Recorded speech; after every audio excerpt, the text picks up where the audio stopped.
నాన్న నీ గుండె పైన నడక నేర్చుకున్నానని, నీ చూపుడు వేలితో లోకాన్నే చూశానని, నాన్నను పూజిస్తే ఆది దేవుని కది అందునని, అమ్మకు బ్రహ్మకు మధ్యన నాన్నే ఒక నిచ్చెనని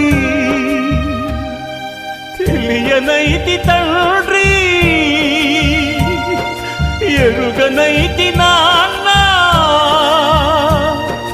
నాన్నంటే నడిచే దేవాలయమని మరచితిని, ఆత్మజ్యోతి చేతుల ఆపివేసుకుంటిని. మరచిపోయి కూడా నన్ను మన్నించొద్దమ్మా.